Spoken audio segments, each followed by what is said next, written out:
Assalamualaikum warahmatullahi wabarakatuh.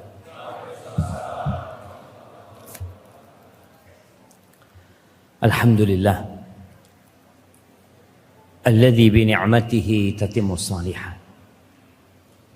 Segala puji bagi Allah Jalla Jalaluh yang karena nikmatnya kebaikan-kebaikan menjadi sempurna.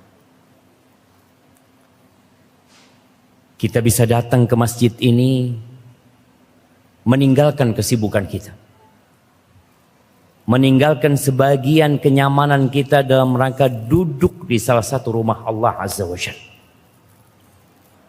Ini merupakan karunia Allah yang seharusnya kita syukuri lebih daripada syukur kita kepada nikmat harta dan nikmat sehat. Tapi terkadang kita meremehkan nikmat bisa bermajlis ilmu.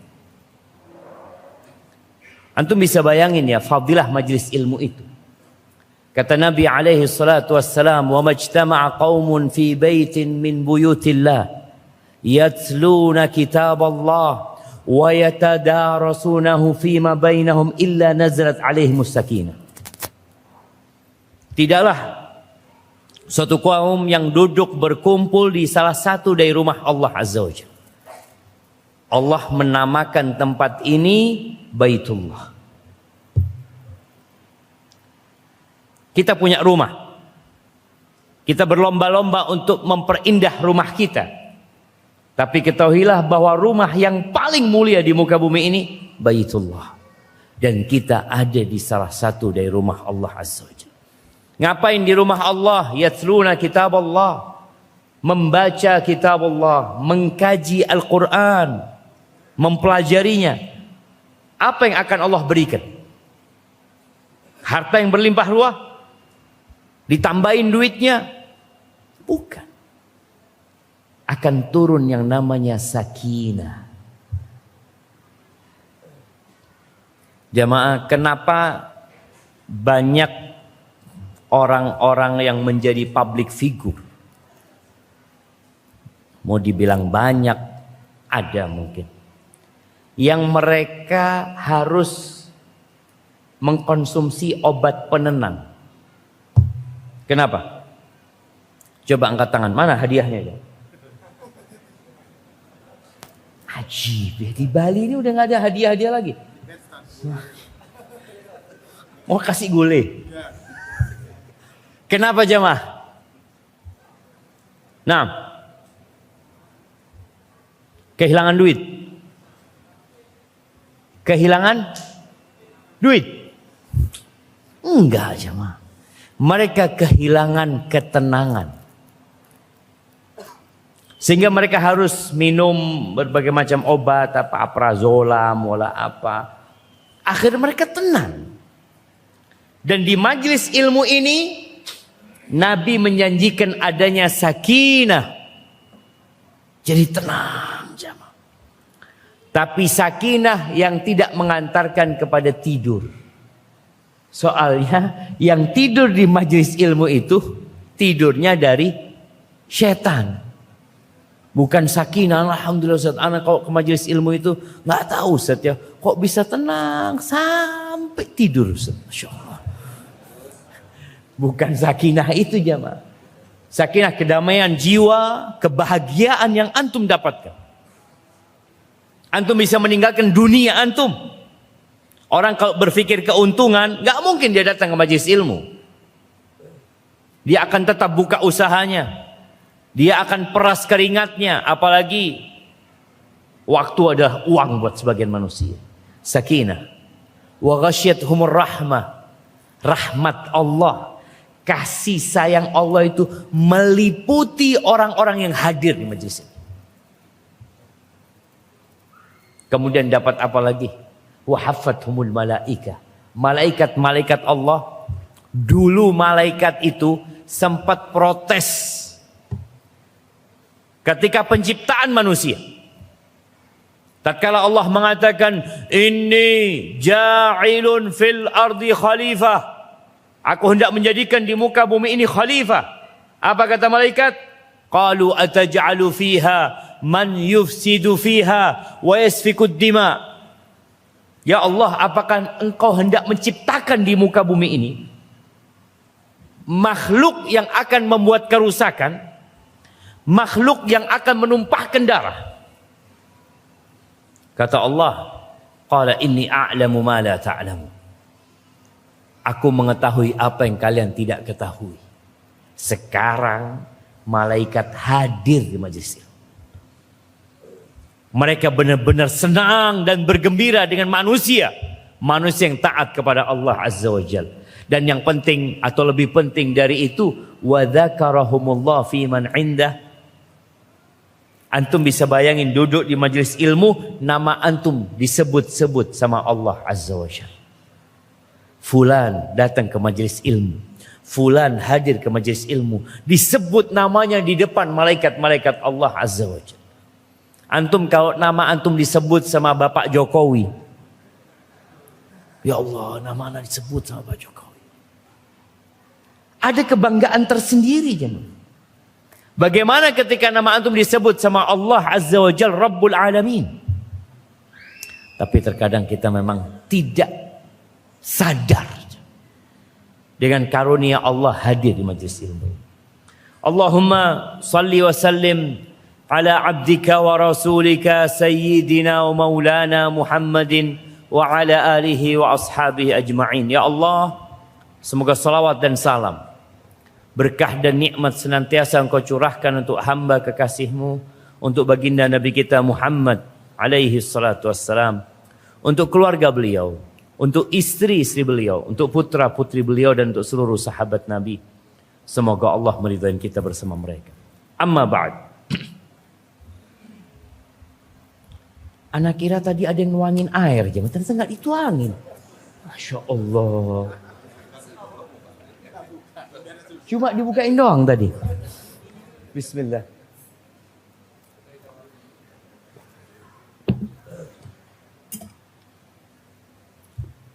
Jamaah, hari ini tanggal 10 Sya'ban, yang ingin mempersiapkan diri untuk Ramadan, perbanyak puasa sunnah. Perbanyak puasa sunnah. Rasulullah SAW di bulan Sya'ban ini hampir full beliau puasa. Jadi nggak harus nunggu hari Senin sama Kamis. Antum besok Sabtu mau puasa, Ahad puasa, Senin puasa, nyambung terus puasanya nggak apa-apa. Karena ini bulan diangkatnya amalan kita. Hadirin rahimakumullah, berbincang tentang kajian kita hari ini. Entah berapa puluh ribu tahun yang lalu, atau ratusan ribu tahun yang lalu, di sebuah lembah di kota Mekah, di dekat padang Arafat, ada lembah Na'man. Di situ Allah Azza wa Jalla mengeluarkan anak keturunan Nabi Adam alaihissalam. Dikeluarkan dari sulbi Nabi Adam. Kemudian diwujudkan seperti semut-semut yang kecil jemaah. Manusia mereka. Semua yang hendak Allah ciptakan itu sudah dikeluarkan. Abdullah bin Abbas radhiyallahu taala anhuma meriwayatkan dari Nabi sallallahu alaihi wasallam, akhadallahu al-mitsaq min dhahri Adam fa akhraja min sulbihi kulla dzurriyyatin dzara'aha. Allah mengambil perjanjian kepada seluruh anak keturunan Adam, dan kita juga hadir pada waktu itu. Semua yang bakal Allah ciptakan, Allah keluarkan dari sulbi Nabi Adam, kemudian diletakkan, disebarkan di hadapannya kadzar, seperti semut kecil. Thumma kallamahum qibala. Lalu Allah berbicara kepada mereka tanpa perantara. Kepada kita. Kepada semua generasi yang akan diciptakan. Apa yang Allah katakan kepada kita? Alastu bi rabbikum? Bukankah aku Tuhan kalian? Qalu bala, syahidna. Umat manusia semuanya. Hari ini berapa jumlah manusia di muka bumi ini? Antum? 1 triliun, kebanyakan lah antum. Kebanyakan. Nah, yang di sebelahnya 9 miliar. 8 kalau nggak salah. 2 miliar. 8 miliar jemaah. Nanti dilihat di Google. 8 miliar. 7. Nggak lebih. Loh, 7 miliar lebih jemaah. 8 miliar kurang. Mungkin gitu yang pas. Semua 8 miliar ini. Dan generasi yang sebelumnya serta generasi yang akan diciptakan sampai hari kiamat itu dikeluarkan dari sulbi Nabi Adam di lembah Na'man itu jemaah. Nabi Adam di sana pada saat itu. Lalu Allah bertanya, "Alastu bi rabbikum?" Bukankah aku Rabb kalian? Semua manusia mengatakan, "Bala, benar. Kami bersaksi." Tapi ternyata kita lihat berapa miliar manusia yang menyekutukan Allah Azza wa Jalla. Umat Islam mungkin hanya 1,7. 1,6, 1,7. Sisanya mereka lupa dengan perjanjian ini. Antaqulu yaumal qiyamah inna kunna an hadza ghafilin. Allah buat itu perjanjian agar kalian tidak berkata pada hari kiamat, kita lupa, kita lalai, kita nggak ngerti. Au taqulu innama asyraka abauna. Atau kalian akan mengatakan yang melakukan kesyirikan itu bapak-bapak kami, nenek moyang kami. Min qabl. Dari sebelumnya mereka sudah melakukan kesyirikan. Wa kunna dzurriyyatan min ba'dihim. Kami hanya generasi yang melanjutkan mereka. Itu yang dikhawatirkan sama Allah dan itu terjadi. Ahibati fillah. Hadis tadi diriwayatkan oleh Imam Ahmad, Al-Hakim, dan hadis itu sahih. Namun kenyataannya menjaga janji yang telah kita buat untuk tetap istiqamah sampai mati itu nggak mudah. Itu memerlukan perjuangan, membutuhkan kesabaran, membutuhkan pengorbanan, dan kita akan banyak kehilangan kesenangan. Seperti itu. Karena apa? Karena yang ditawarkan sama Allah, kalau kita istiqamah sampai mati di atas kebenaran ini, Allah tawarin apa? Nusa 2 dikasihkan kepada antum semuanya. Bali diberikan kepada antum. Wallahi Bali kecil. Kalau antum lihat di pulau jemaah, kalau antum lihat di Google Earth, nggak kelihatan Bali itu. Ketika dibesarin baru kelihatan. Sedangkan yang Allah tawarkan ini jannah. Arduhas samawatu wal ard. Allah tawarkan kepada setiap orang surga yang luasnya seluas langit dan bumi. Kalau antum dikasih surga yang seluas bumi saja, antum akan berjuang mati-matian untuk mendapatkannya. Sekaranglah kita bekerja. Orang-orang yang bekerja digaji berapa sih? Sampai hijrah dari Jawa ke Bali, digaji berapa di Bali? Mana anda mau tanya? Digaji berapa jamaah? Fadhol jamaah, anak pengen tahu. Ada yang digaji 200 juta? 300 juta? Berapa? 3 juta. Allahu Akbar. Ninggalkan orang tuanya, ninggalkan keluarganya, hidup di sini merantau, ngontrak lagi. Dilakukan itu jemaah. Bagaimana kalau antum ditawarin, antum kerja di sini dari pagi, dari jam 6 sampai jam 6 malam. Dikasih satu hotel paling bagus di Nusa Dua. Mau jemaah? Oh, Jangan dari jam 6 sampai jam 6 sore, Ustaz. Dari jam 6 sampai jam 6 pagi lagi, Ustaz. Nggak apa-apa, Ustaz. Iya. Kita siap capek untuk mendapatkan sedikit harta, sedikit. Nabi SAW menggambarkan tentang seluruh nikmat dunia ini. Itu dengan tangan yang dimasukkan ke lautan, kemudian dikeluarkan, ya, beberapa tetes yang ada nempel di tangan, itulah dunia. Dan samudra itu adalah akhirat. Dan Nabi SAW mengatakan, "Ala!" Kok jalan gimana? Nah, "Ala inna sil'atallahi ghaliyah." Barang dagangan yang Allah tawarkan ini mahal, nggak murahan jemaah. Mahal. Ala inna sil'atallahil jannah. Barang dagangan yang ditawarkan kepada kita itu surga. Kebayang antum surga? Setiap hari Jumat, hampir setiap hari Jumat, imam itu membacakan surat Al-Ghasyiyah. Wujuhun yawma idzin na'imah لسعيها راضية في جنة عالية لا تسمع فيها لاغية فيها عين جارية فيها سرر مرفوعة وأكواب موضوعة ونمارق مصفوفة وزرابي مبثوثة. Tapi yang jadi masalah, kita makmum ndak ngerti. Baca apa imamnya? Kita ditawarin sesuatu nggak ngerti antum jemaah.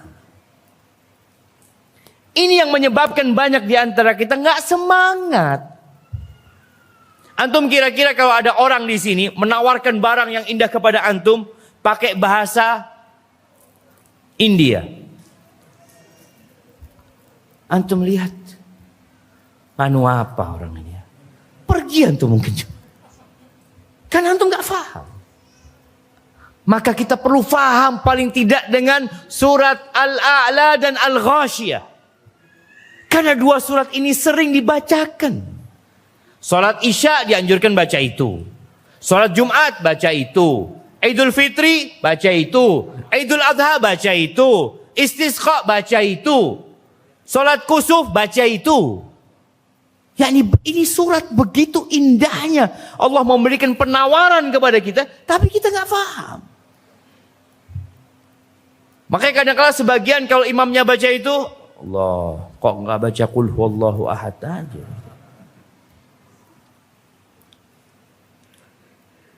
Antum baca. Supaya perjanjian yang Allah bikin itu kita ingat. Dan supaya kita juga ingat kita dapat apa.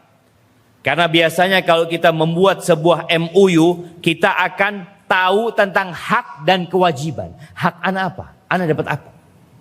Anak datang ke masjid dapat apa? Anak kerja di tempat ini dapat apa dan apa yang harus anak lakukan? Al-Imam Bukhari meriwayatkan hadis dari Nabi SAW. Kata Rasul SAW, Qala Allahu tabaraka wa ta'ala. Allah tabaraka wa ta'ala berfirman, A'dadtu li'ibadiyas salihin ma la aynun ra'at wa la udhunun sami'at wa la khatara ala qalbi bashar. Kata Allah dalam hadis qudsi ini, aku persiapkan untuk hamba-hambaku yang saleh apa yang belum pernah dilihat oleh mata, belum pernah didengar oleh telinga, dan tidak pernah terbetik dalam hati manusia. Kita kalau menggambarkan keindahan itu Bali. Bagus Bali itu. Antum lihat Ubud. Ubud ya. Terus apa lagi yang bagus ya? Uluwatu.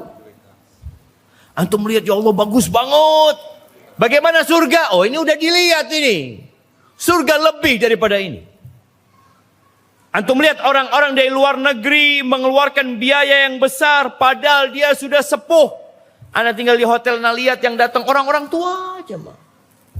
Ngapain mereka? Mereka ingin melihat. Mereka ingin merasakan. Padahal biasa-biasa saja. Sedangkan yang Allah sediakan ini jamaah, bayangin. Kalau bicara bangunan surga itu, kata Nabi SAW, labinatun min dhahab wa labinatun min fiddah. Surga itu ada full yang semuanya silver. Ada full semuanya gold. Yang namanya batu batanya itu semua emas jemaah. Sekarang orang kalau beli emas antam 10 gram berapa juta? Berapa? Ada pedagang emas berapa? 10 juta. Oke.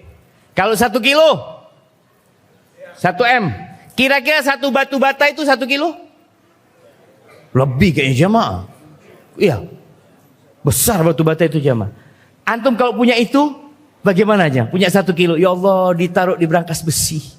Ini di sana jadi tembok. Jadi tembok jemaah. Jadi antum bisa ngelihat, ya Allah. Allah berikan. Kasih air lagi. Anak gila kasih 1 kilo. Subhanallah jemaah. Labinatun min dhahab. Dan berapa tingginya rumah itu jemaah. Kemudian ada yang semuanya perak. Lalu kalau bicara gelasnya jemaah, kira-kira kalau ana lemparkan gelas ini, pecah apa enggak? Yakin? Mau dicoba? Kalau yakin gak usah dicoba Ustaz. Di surga itu kata Allah, qawarira min fiddah. Gelasnya itu dari perak jemaah. Tapi dia itu transparan.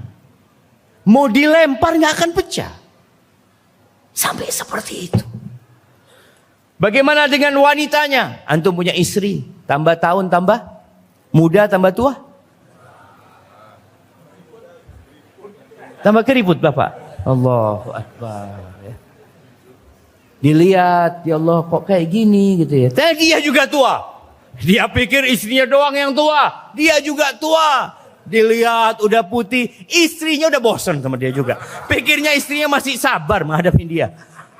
Makanya ada orang yang tinggal mati sama suaminya. Orang pada takziah, aduh kesian ya Allah, tinggal mati suamimu yang baik hati. Kata dia, udah gak usah nangis.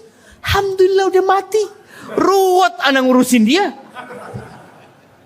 Hati dunia. Ini dunia jemaah. Tapi di surga, azwajun mutahharah. Azwajun mutahharah. Pasangan hidup, istri-istri yang disucikan jemaah. Nggak ada keriput, nggak ada males, nggak ada capek. Mereka suci dan disucikan. Selalu dalam kondisi gadis kata Allah, inna ansha'nahunna insya'a faja'alnahunna abkara uruban atraba. Buat siapa? Li ashabil yamin. Allahu Akbar jemaah. Kondisinya seperti itu.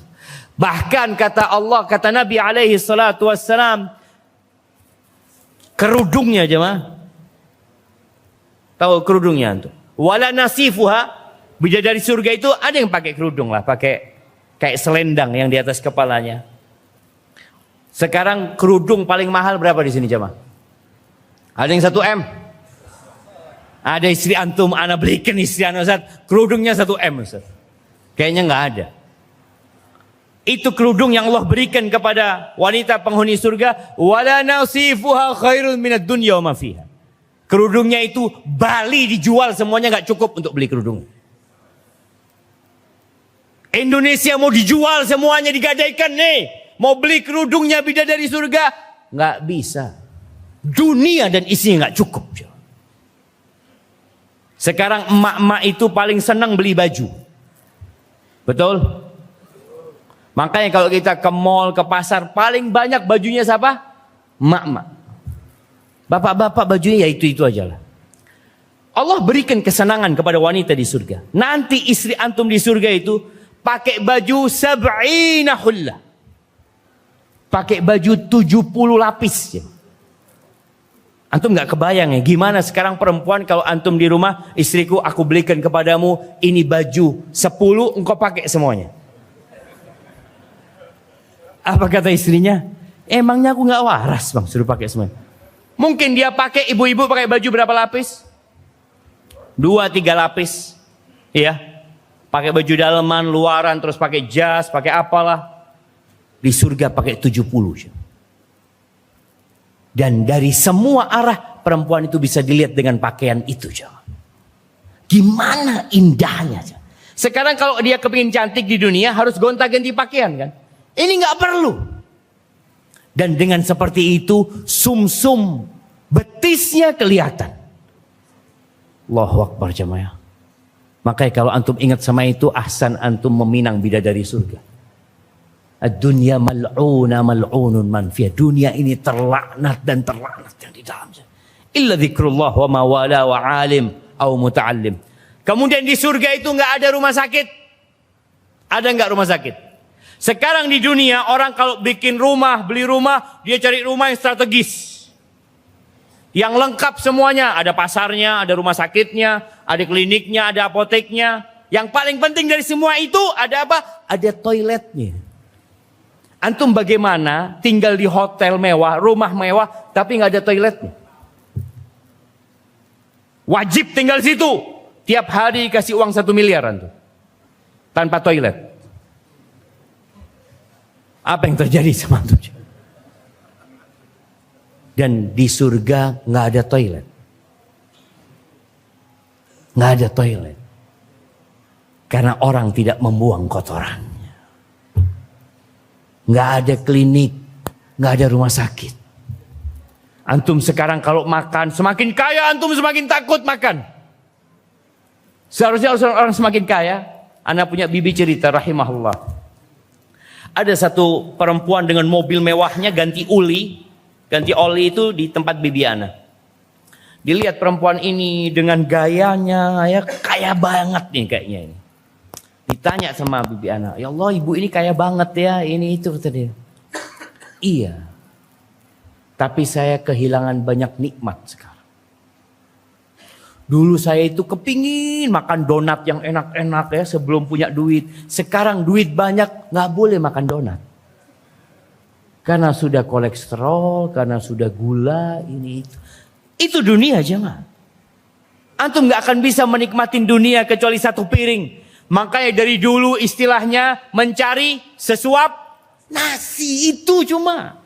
Kalau antum punya uang 1 triliun mau dibikin apa? Mungkinkah antum tiap hari goreng 1 miliar? Goreng 1 miliar terus dimakan? Nggak ada. Cuma ditumpuk. Hanya merasa kaya. Merasa. Jadi itu cuma perasaan. Orang kaya itu cuma perasaan. Apa buktinya kaya? Duit. Loh, bisa apa duit itu buat antum? Digoreng nggak bisa. Antum bisa tidur sama duit? Ya nggak juga lah. Hanya perasaan. Miskin juga perasaan. Maka ingat, Rasul SAW pernah mengatakan, laisal ghina an kasratil arad. Kaya itu bukan dengan banyaknya harta benda. Walakinnal ghina ghinan nafs. Kaya itu kaya jiwa. Jiwanya merasa kaya. Karena dia merasa cukup dengan apa yang Allah berikan kepadanya. Maka ingat. Yang Allah tawarkan surga. Yang di situ segala yang diinginkan oleh hamba. Fiha ma tashtahihil anfus. Antum kepingin apa jamaah dikasih sama Allah. Sampai Ibnu Katsir menyebutkan dalam tafsirnya. Tentang penghuni surga yang sedang duduk-duduk. Ya di teras, di halaman rumah mereka. Tahu-tahu ada awan jemaah. Awan yang lewat. Awan itu lalu bertanya. Madza tuhibbuna an numtirakum? Kalian kepingin hujan apa? Nah, kepingin hujan apa kira-kira antum jemaah? Ada yang kepingin hujan fulus. Ada yang kepingin hujan handphone mungkin. Sampai mereka minta jemaah. Amtirina kawa'iba atraba. Kami minta hujan bidadari yang cantik-cantik. Allah berikan jemaah.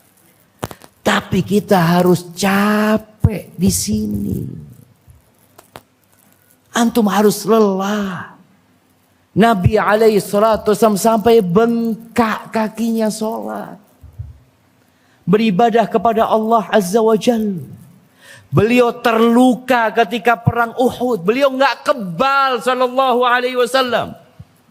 Khalid bin Walid, bagaimana dia meninggal di atas ranjangnya dengan seluruh sayatan memenuhi tubuhnya. Mereka orang-orang yang berjuang. Jangan dipikir Khalid bin Walid perang, menang terus karena dia punya ilmu kebal. Nggak ada. Kita perlu tahu Abu Bakar As-Siddiq radhiyallahu taala anhu. Bagaimana perjuangan dia sampai menjadi orang nomor 2 setelah Nabi Muhammad SAW buat umat ini. Apa yang dia berikan? Dia tinggalkan semuanya buat Allah Azza wa Jalla. Ahibati billah, di surat Al-Ankabut ayat 2 dan 3 Allah menjelaskan tentang jalan terjal yang harus dilewati.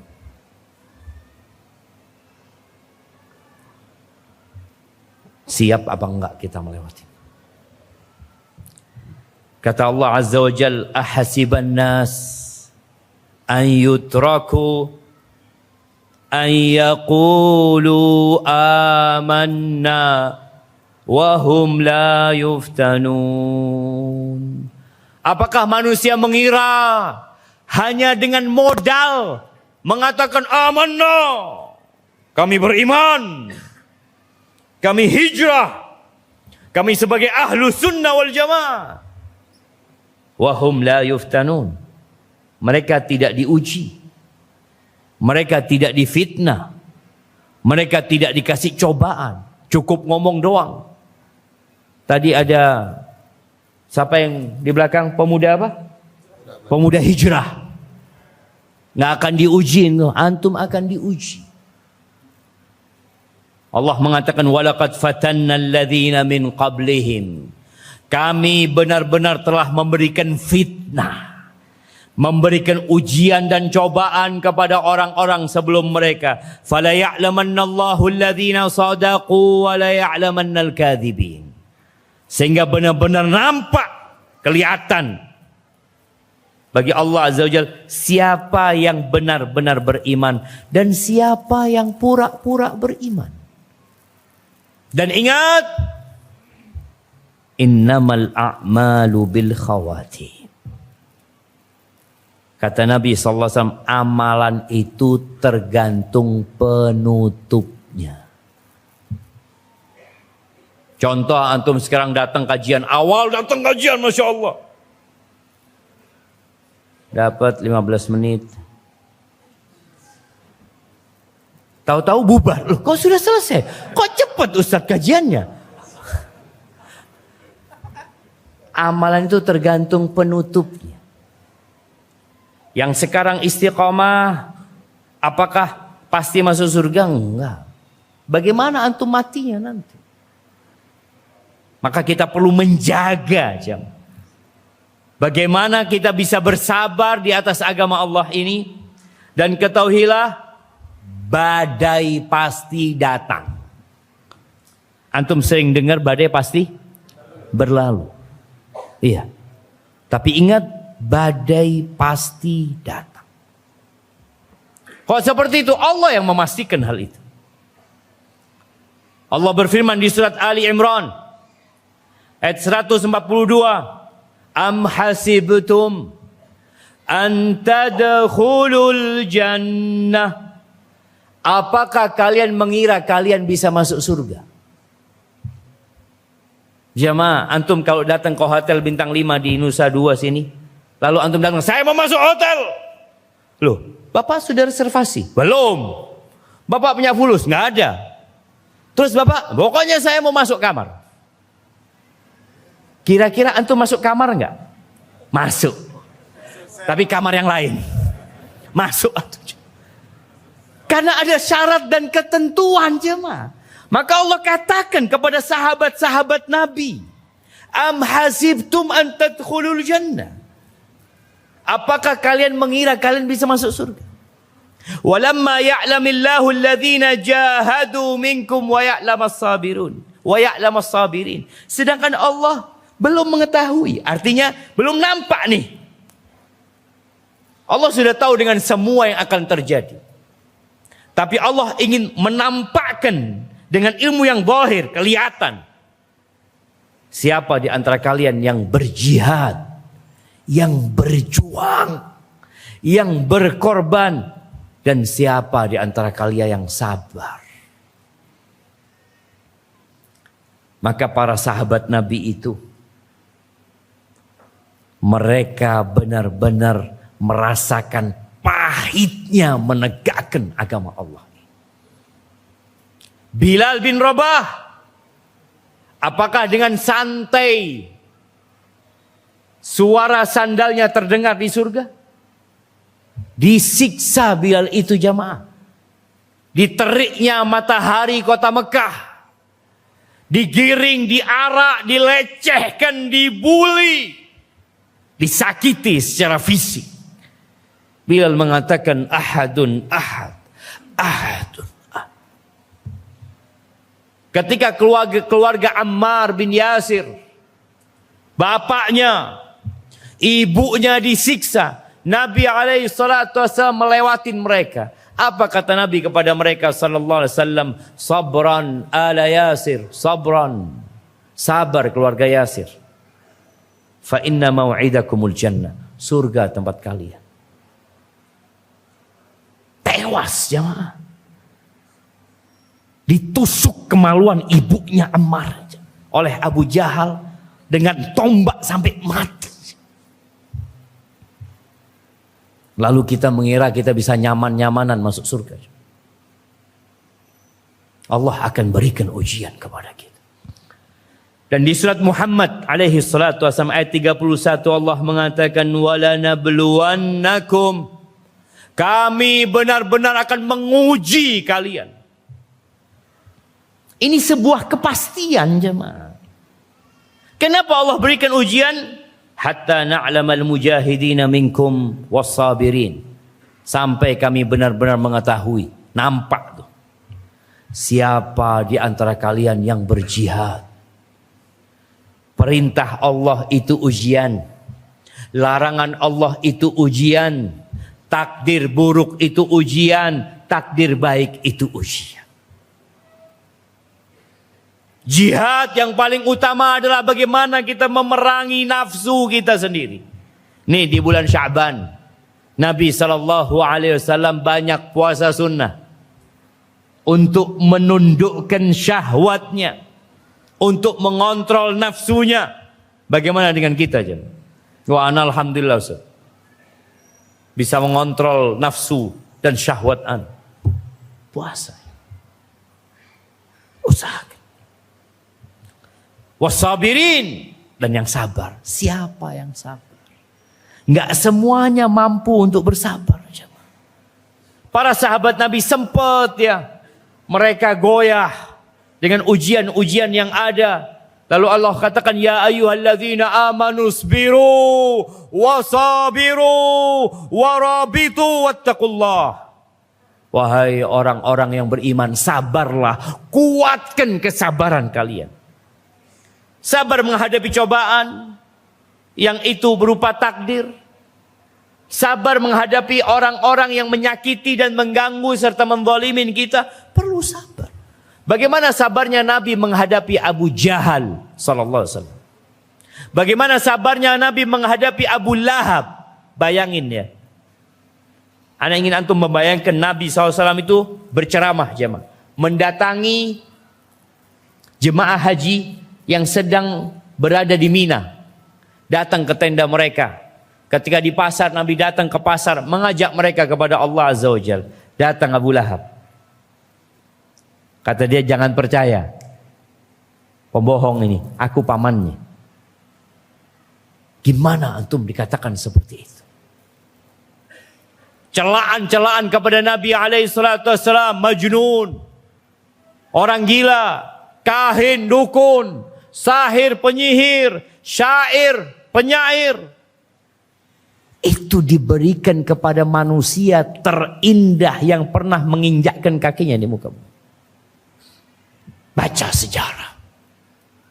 Agar kita tahu tidak mudah masuk surga Allah Azza wa Jalla. Ada jalan terjal. Dan di surat Al-Balad ayat 11 12 Allah mengatakan falaqtahamal aqabah. Bagi yang ingin masuk surga, dia harus melewatin jalan yang terjal. Al-Aqabah itu jalan kecil di gunung jamaah, yang di sebelahnya adalah jurang, yang di atasnya gunung penuh dengan batu, itu Aqabah. Dan kelak kita nggak akan masuk surga sampai kita melewatin sirat yang berada di atas neraka jahanam. Maka perlu perjuangan dan pengorbanan. Huffatil jannah bil makari. Kata Nabi SAW, surga itu dikelilingi dengan perkara-perkara yang dibenci sama jiwa manusia. Nggak suka. Kita itu kalau meniti jalan surga harus maksa. Contoh, antum ketika datang ke tempat maksiat, itu nggak perlu maksa, karena antum suka. Syahwat antum di sana. Tapi tatkala antum melakukan ketaatan, itu butuh memaksa jiwa kita. Makanya dibutuhkan perjuangan, jemaah.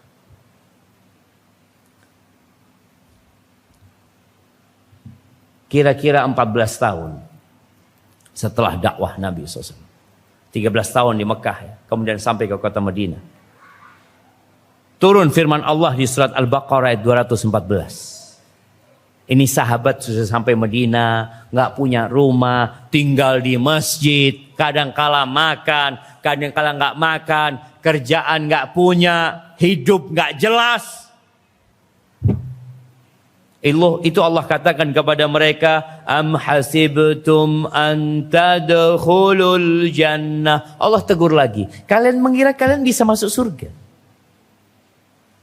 Ini sahabat Nabi. Walamma ya'tikum mathalul ladzina khalau min qablikum. Sedangkan kalian belum pernah ditimpa oleh bala, oleh cobaan yang menimpa orang-orang sebelum kalian. Massathumul ba'sa wadh-dharra wa zulzilu. Mereka ditimpa penyakit, kelaparan, krisis ekonomi. Kita Masya Allah, kita merasakan beberapa penyakit itu.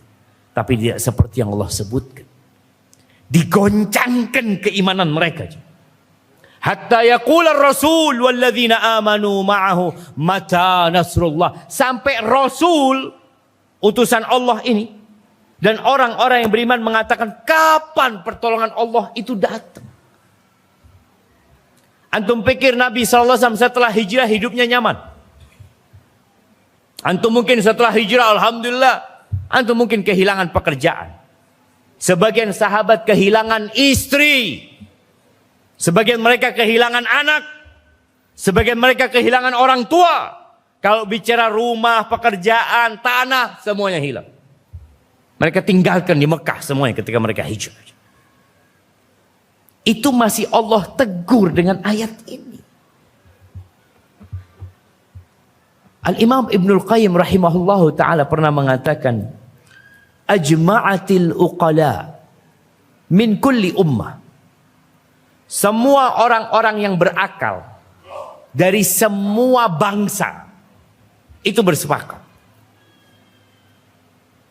Sepakat dengan apa? Annan na'ima la yudraku bin na'im. Bahwa kenikmatan tidak dapat diraih dengan kenikmatan. Antum bisa mau dapat fulus banyak sambil tiduran. Nanti bangun tidur, ngecek rekening.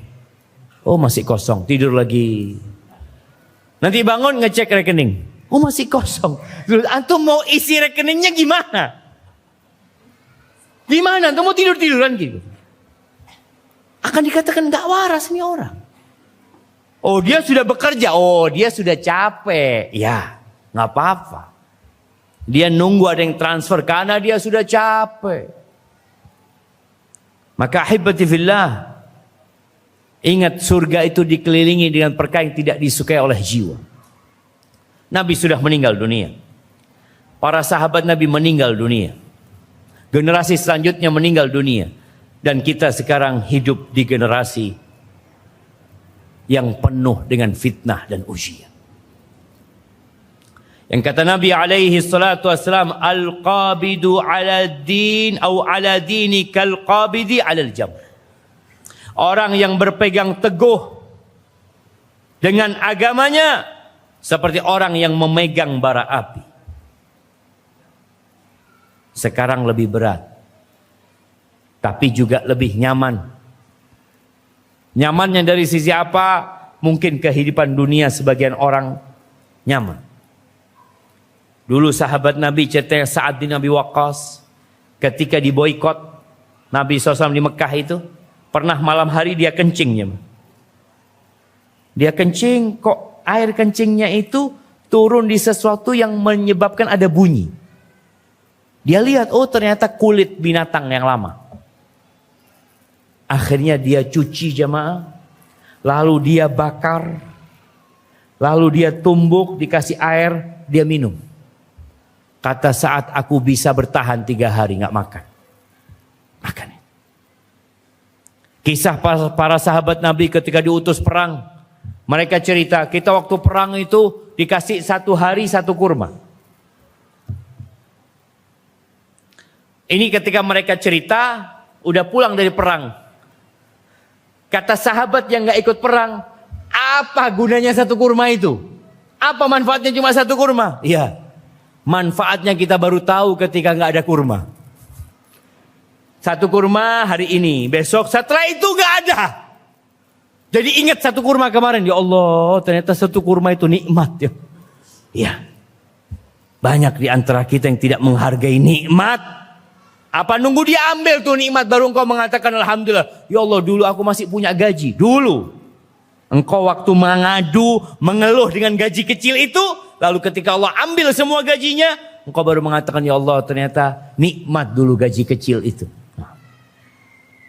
Sekarang kita mungkin sudah ya bicara pakaian, semua punya pakaian, bahkan lebih pakaian. Tapi ujian fitnah dalam agama semakin besar. Makanya kenapa Nabi SAW menggambarkan seperti yang memegang bara api. Siapa yang kuat pegang bara api jemaah? Sakit jemaah. Terbakar tangan kita. Kita mau lepas, ini agama kita. Kita mau pegang, ini membakar kita. Solusinya sabar. Sabar. Loh, iya aja. Antum mau solusi apa sekarang? Antum mau cari solusi apa? Allah ketika berbincang tentang penghuni surga, wajazahum bima sabaru jannatan wa harira. Dan Allah memberikan balasan kepada mereka dengan kesabaran mereka. Disebabkan kesabaran mereka dikasih surga sama Allah Azza wa Jalla. Ketika penghuni surga masuk surga, apa kata malaikat yang menyambut para penghuni surga? Salamun alaikum bima sabartum. Salam buat kalian atas karena kesabaran kalian. Nggak ada karunia Allah yang lebih besar dari kesabaran. Kata Nabi SAW, وَمَنْ يَتَصَبَّرْ يُصَبِّرْهُ اللَّهُ. Barang siapa yang berusaha untuk menyabarkan dirinya, Allah akan bikin dia jadi penyabar. Ada usaha, ada perjuangan. وَمَا أُؤْتِيَ أَحَدٌ عَطَاءً. Dan tidak ada seorang yang dikasih karunia sama Allah. Sebuah karunia khairan wa awsa' minas sabr. Yang lebih baik dan lebih luas dari kesabaran. Nggak ada. Itu karunia yang paling besar. Karena antum mau jadi bapak butuh kesabaran. Antum mau jadi bos butuh kesabaran. Antum mau jadi anak ya butuh kesabaran. Antum mau jadi suami butuh kesabaran. Antum mau jadi istri butuh kesabaran. Mau jadi apapun dalam kehidupan ini. Di semua lini kehidupan kita butuh sabar. Karena memang jalan menuju surga itu terjal. Jangan dipikir jalannya penuh dengan bunga mawar ya. Mungkin dihamparkan karpet merah. Oh, hati-hati. Kalau dihamparkan karpet merah, jangan menuju ke neraka nanti. Karena jalan menuju surga itu penuh dengan onak dan duri. Baik, solusinya. Selain sabar tadi, yang pertama iman dan ikhlas. Kalau bicara iman, mungkin kita semua sudah merasa beriman. Di antara tanda orang beriman, kata Allah Azza wa Jal, innamal mu'minuna alladhina idza dzukirallah wajilat qulubuhum. Orang-orang beriman itu tandanya apabila disebutkan nama Allah, hati mereka bergetar. Wa idza tuliyat alaihim ayatuhu zadathum imana. Kalau dibacakan ayat-ayat Allah, bertambah keimanan mereka. Kita sudah sampai ke sana. Kadang-kala kita dengar ayat Allah di skip. Duh. Enggak, anak mau lihat yang lainnya. Coba perhatikan. Kita perlu bermuhasabah. Sudahkah kita menjadi orang yang apabila disebutkan nama Allah kita jadi takut? Allah tahu loh dengan perbuatanmu. Ingat. Atau dikata Allah tahu dengan perbuatanmu. Tenang. Allah Maha Pengampun dan Maha Pengasih. Sebagian orang meremehkan Allah Azza. Jadi iman dan ikhlas. Orang yang ikhlas insya Allah husnul khatimah. Dijaga sama Allah Azza. Tapi ikhlas ini berat. Allah mengatakan wa ma umiru illa liya'budullaha mukhlishina lahuddin. Mereka tidaklah diperintahkan kecuali untuk beribadah kepada Allah dengan ikhlas. Tunduk kepada agama Allah ini. Ikhlas. Tidak berharap pujian. Tidak takut dengan celaan. Orang ikhlas itu dipuji nggak naik, dicela nggak turun. Kenapa? Anda nggak ada urusan sama manusia. Dan kita harus belajar beramal, kemudian pergi meninggalkan amalan itu. Sebagian kita kalau beramal baik, nunggu ada yang mengatakan syukron. Kita transfer atau apa ini itu. Tunggu mana kok nggak syukron. Sebagian mengatakan Ustaz ana sudah nolong fulan. Wallah fulan ini nggak tahu diri Ustaz. Iya. Sebagian orang nggak tahu diri. Nabi SAW mengatakan la yashkurullah man la yashkurun nas. Nggak bersyukur kepada Allah orang yang tidak pandai berterima kasih kepada manusia. Iya, ada orang yang nggak tahu diri. Biarkan urusan dia. Engkau yang tahu diri. Tahu diri apa? Ketika engkau berbuat Allah sudah tahu. Iya. Allah akan balas. Iya. Selesai. Nunggu apa? Ketika antum berbuat baik kepada kerabat. Ada bantuin kerabat, keponakan mungkin. Atau paman. Atau apalah yang antum bantu. Tahu-tahu mereka ini malah meninggalkan kita. Antum sakit hati. Nggak perlu sakit hati. Karena ketika antum berbuat baik langsung dicatat asalkan ikhlas. Nah, yang kedua bersegera melakukan ketaatan.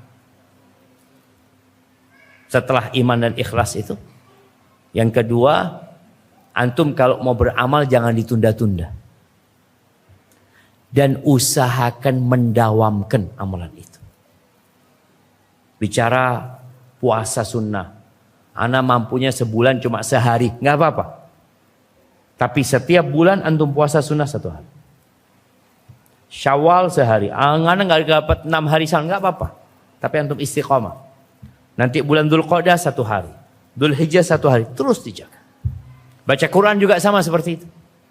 Antum istiqomah tiap hari ana Ustaz baca Quran one day one juz. Alhamdulillah. Nggak mampu one day one ayat. Nggak apa-apa. Setiap mau berangkat kerja antum buka Quran. Alif Lam Mim. Berangkat kerja. Benar loh jemaah. Tapi istiqomah. Besok, a'udzubillahi minasyaitonir rajim. Dzalikal kitabu la raiba fi hudan lil muttaqin. Berangkat kerja. Istiqomah. Rasakan dapat apa. Karena banyak di antara kita, oke baca Quran, 3 lembar, 5 lembar. Setelah itu lupa. Kalau antum bisa 2 ayat, 2 ayat. 3 ayat, 3 ayat. Dan usahakan dengan artinya. Karena Quran ini yahdi lillati hiya aqwam. Memberikan petunjuk kepada jalan yang paling lurus. Salat sunnah, Allah Ustaz, ana ini termasuk orang yang gak biasa salat sunnah Ustaz. Udahlah, antum ambil salat sunnah, witir sebelum tidur sama 2 rakaat sebelum subuh. Witir 3 rakaat sebelum tidur, qobliyah subuh. Antum jaga. Daripada antum banyak salat sunnah tapi cuma sebulan. Habis gitu gak salat sunnah lagi. Nanti setelah antum daumkan ini, nambah yang lainnya gak apa-apa. Karena memang kata Nabi SAW, badiru bil a'mal fitanan ka qita'il lailil mudhlim. Kalian segera beramal. Jangan ditunda-tunda.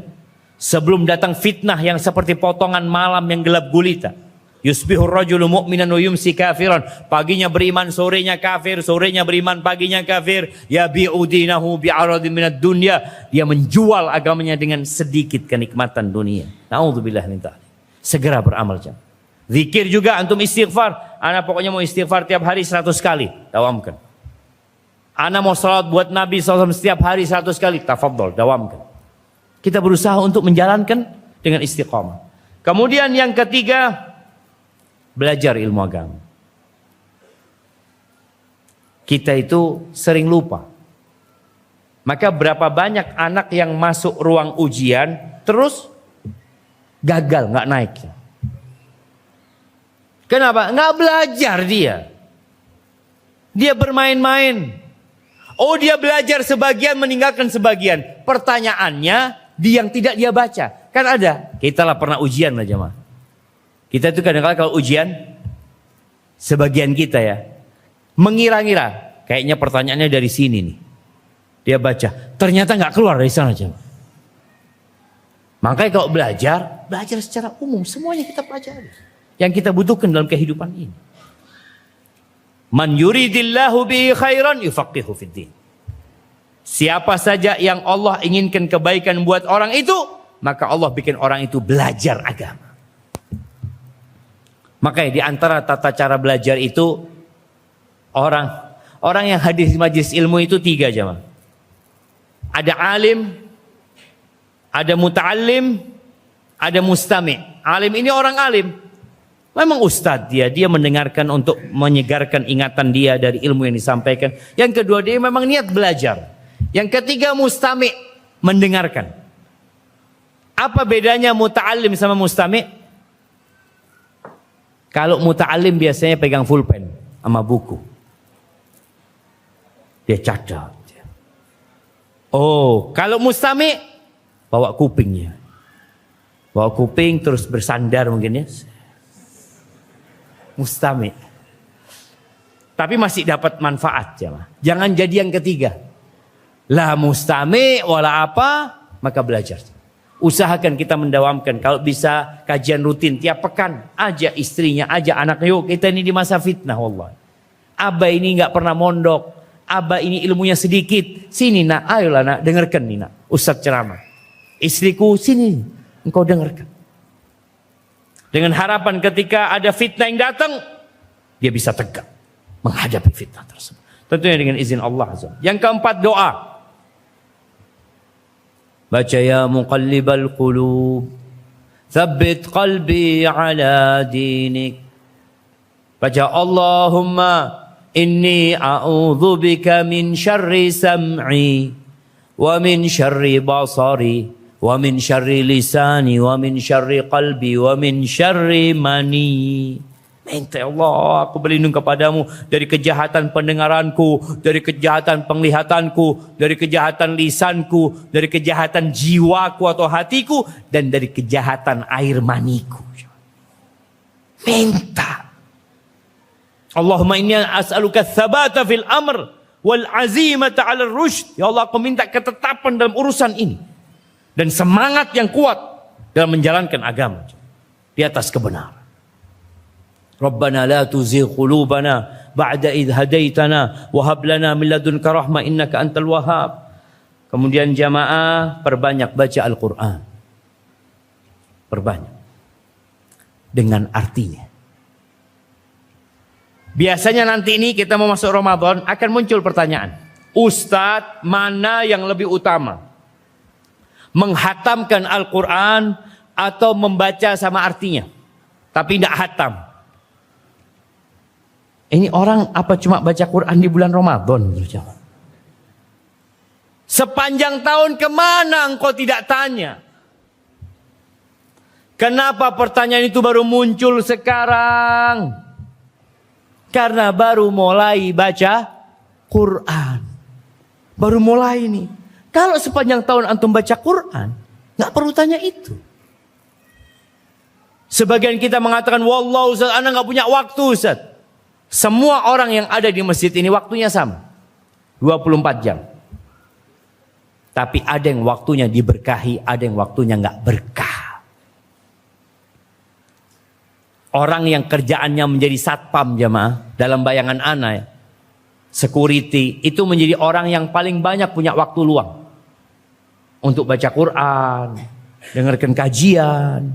Karena dia memang cuma diam doang jamaah. Apalagi di pos satpam ya. Melihat jam.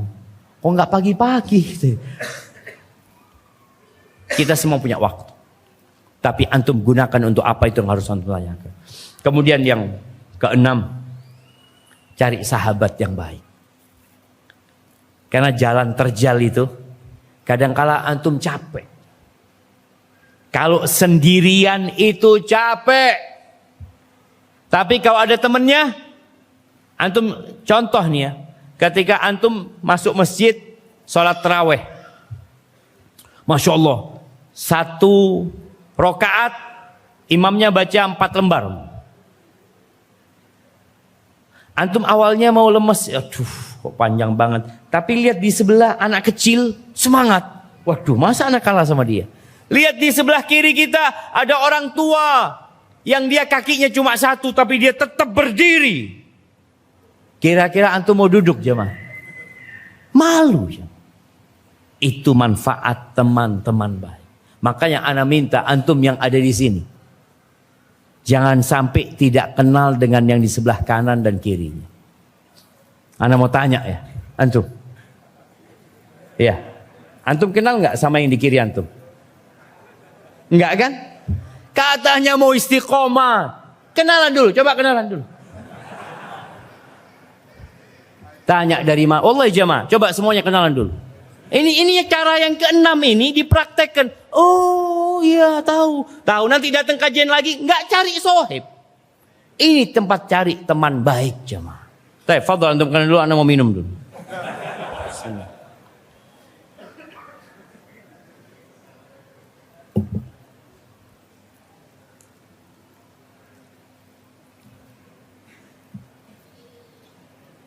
Sudah jamaah.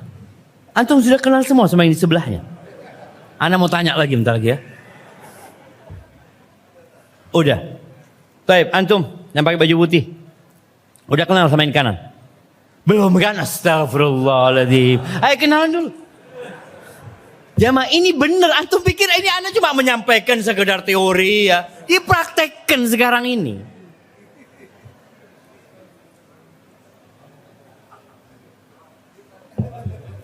Antum baru kenalan? Astagfirullah. Nggak bener loh jamaah. Kawan ini jangan diremehkan.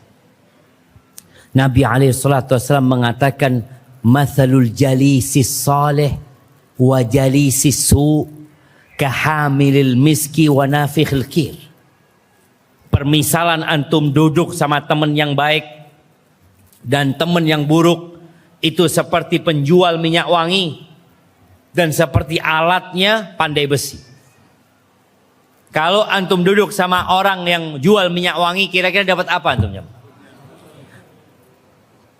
Yang paling full antum dikasih hadiah. Antum sekarang kalau berangkat ke mall, kadang-kala ada yang kasih antum parfum kan? Fadhol. Kasih kertas itu kan? Wallahi itu nikmat loh jemaah. Antum datang, antum cium, ya Allah wangi. Ini manfaat. Manfaat kedua, antum cium wangi, balik antum beli. Antum beli. Setelah dikasih antum beli. Kalau antum nggak dikasih, antum juga nggak beli, paling tidak antum dapat aroma wangi. Maka di rumah Allah lah tempat hamba-hamba Allah mencari sahabat dan kawan. Kalau dilihat sholat subuh, mana fulan ya kok nggak sholat subuh? Oh sakit fulan. Dia berangkat ke rumahnya membesuknya. Kita kehilangan itu. Maka tolong antum yang ada di sini jangan meninggalkan majelis kecuali sudah kenal dengan temannya, tukar nomor handphone, mungkin nanti bisa saling membantu, mungkin punya pekerjaan yang sama. Dan yang paling indah, ketika antum punya teman bisnis yang juga teman menuju ke Allah Azza wa Jalla. Karena banyak teman bisnis kita tidak mengajak kepada Allah. Ada bas teman kerja. Padahal kita ketemu dia sering. Kalau kajian belum tentu sepekan sekali. Maka cari teman bisnis yang mengajak kepada Allah Azza wa Jalla. Bikin bisnis bersama yang sama-sama menuju kepada Allah Azza wa Jalla. Insya Allah dengan cara seperti itu jalan terjal itu jamaah bisa dilewati. Ketika antum capek atau antum mau jatuh, ada yang pegangin antum jamaah. Ayo, capek aku, bismillah, bareng sama aku. Aku tunggu. Kebanyakan pertemanan sekarang karena kepentingan. Jarang yang kita bersahabat karena Allah Azza wa Jalla. Barakallahu fiik, itu mungkin dapat Anda sampaikan pada kesempatan kali ini. Mungkin kita masuk ke sesi tanya jawab. Naam.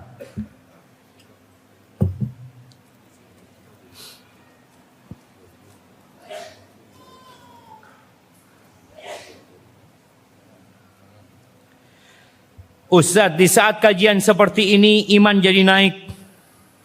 Namun setelah pulang iman jadi turun.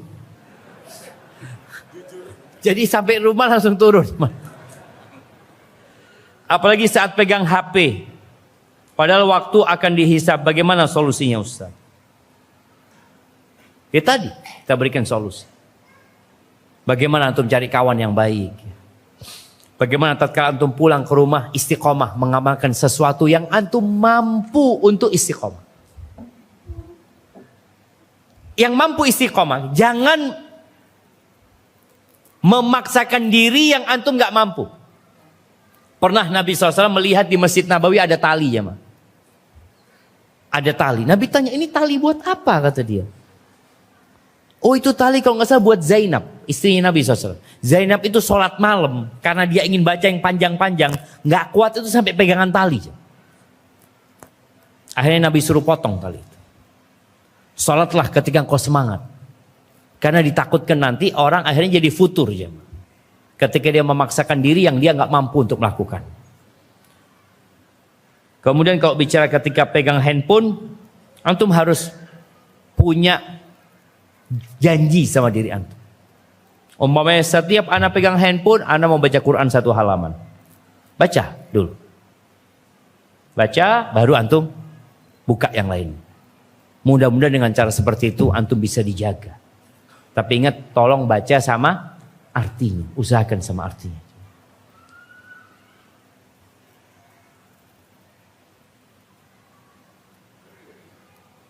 Bagaimana cara menjaga hati agar tidak merasa lebih baik dari orang lain? Nah, cara menjaga hati antum ingat sama orang pertama yang merasa lebih baik dari orang lain. Siapa? Iblis. Allah laknat gara-gara dia merasa lebih baik dari Adam. Qala ana khairun minhu. Aku lebih baik dari dia. Akhirnya dilaknat. Dan ingat, boleh jadi orang itu yang antum anggap antum lebih baik, dia punya amalan yang tersembunyi yang menyebabkan dia husnul khatimah, dan antum dengan amalan zahir antum bisa jadi su'ul khatimah. Standar orang itu baik atau tidak kapan? Mati. Ketika mati. Makanya sampai Al-Hasan Al-Basri kalau nggak salah rahimahullah ta'ala memberikan tips agar kita bisa tawadhu. Apabila engkau melihat orang yang lebih tua dari engkau, maka engkau katakan kepada dirimu, orang ini lebih dulu sujud kepada Allah daripada aku. Iya.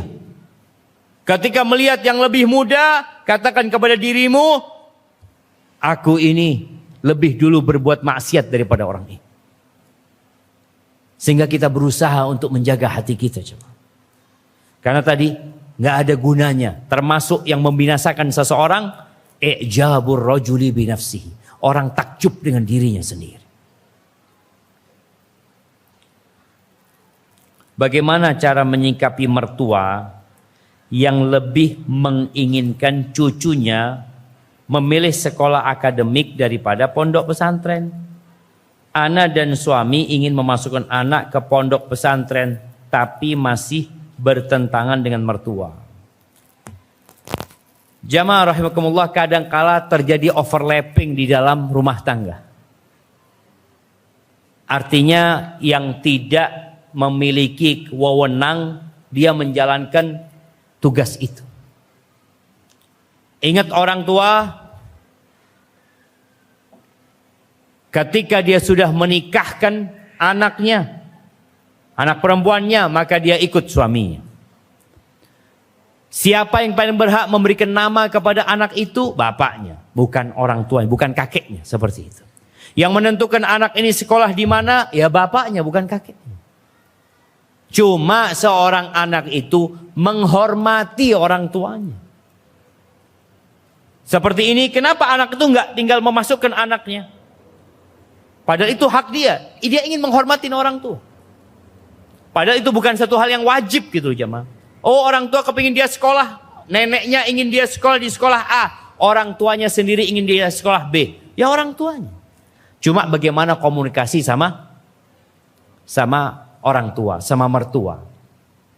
Masalahnya masih ada sekelompok orang tua yang beranggapan bahwa pesantren, pondok itu tidak menciptakan orang-orang yang bermanfaat. Zaman ana dulu waktu masuk pesantren, itu memang pesantren bengkel. Anak kalau nakal masuk pesantren nanti. Nggak sudah. Nurut sudah saya ya. Jadi ketika anak masuk pesantren, benar jemaah. Kebanyakan kawan kita di pesantren itu anak-anak nakal, anak-anak bermasalah. Akhirnya pesantren ini jadi tempat untuk bengkel. Kalau anaknya pintar, oh masya Allah, nanti sekolah jadi dokter. Sekarang banyak lulusan pesantren jadi dokter. Lulusan pesantren jadi orang-orang besar. Karena memang pesantren sudah berubah, nggak seperti dahulu lagi. Pesantren itu sekarang bersih. Kalau anak dulu jamaah masuk pesantren, Allahu Akbar. Malam hari itu, suara diranjang itu jamaah. Krok, pada garuk-garuk semua jamaah. Itu pesantren zaman dulu. Kita mandi itu, yang namanya kamar mandinya ada 6 apa 7 ya, lupa nah. Itu satu bak jamaah. Jadi nanti ada yang nyebur berenang sana jamaah ke sana. Jadi kalau satu kena penyakit semuanya kena jamaah. Itu dulu. Nah, ini sekarang antum punya mertua mungkin kebayang dahulu. Ya, ayo ibu datang lihat nih pesantren. Dia akan lihat pesantren-pesantren yang bagus jemaah, yang bersih, yang anak-anaknya disiplin ya. Masya Allah anak lihat itu. Jadi mungkin karena ketidaktahuan sehingga dia punya pemikiran yang negatif tentang pesantren. Nggak masalah. Dan anak ketika masuk pesantren ditanya, mau jadi apa ini? Benar. Pulang paling pakai sarung. Bayangannya terlalu primitif dengan kehidupan pesantren. Enggak. Pesantren sekarang benar-benar mengeluarkan generasi-generasi yang ya insya Allah jadi pemimpin-pemimpin yang baik di negeri kita. Ustadz mau tanya, suami saya selingkuh dan ingin menikahi selingkuhannya. Katanya mau berpoligami. Saya harus bagaimana? Apakah ini jalan terjal saya menuju surga? Nah, yang pertama nasihat ana, suami anti yang selingkuh jangan menikah sama selingkuhan. Suruh dia tobat. Jangan dipikir dengan menikahi selingkuhannya selesai dosa dia. Sebagian orang berpikir seperti itu. Daripada saya berzina terus Pak Ustadz, saya ahsan nikahin. Daripada berzina terus, tobat jangan berzina. Kok berpikir engkau menikahin dan engkau tidak bertobat kepada Allah Azza wa Jal. Tapi memang kata Allah Azza wa Jal, az-zaniyatu la yankihuha illa zanin. Wanita pezina itu nggak pantas menikahinya kecuali pezina pula. Tadi selingkuh dengan selingkuhan, ya sudah sama-sama pezina engkau menikah. Kalau orang baik dia akan bertobat jemaah. Dia akan berpikir ini perempuan baik-baik atau tidak. Bakal jadi ibu anak-anak anak. Maka kalau bicara dia ingin menikahi, suruh dia bertobat kepada Allah Azza wa Jalla.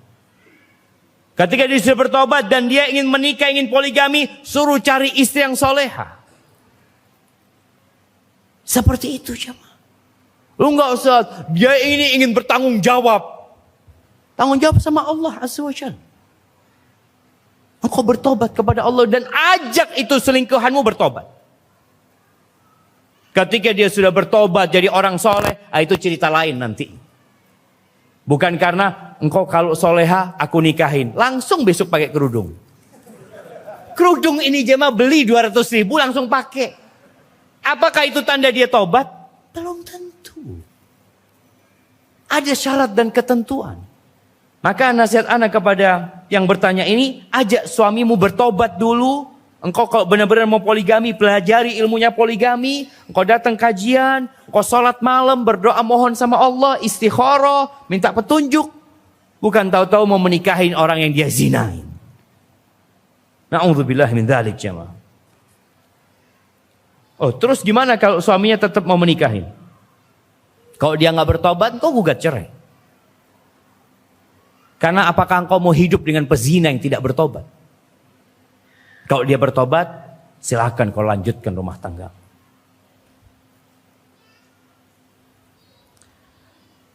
Maaf Ustadz, pertanyaan di luar tema. Ustadz, gimana hukumnya mencintai suami orang lain?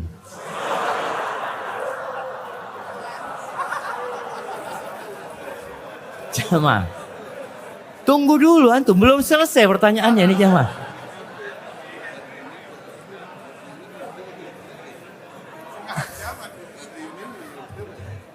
Ana minum dulu jamaah.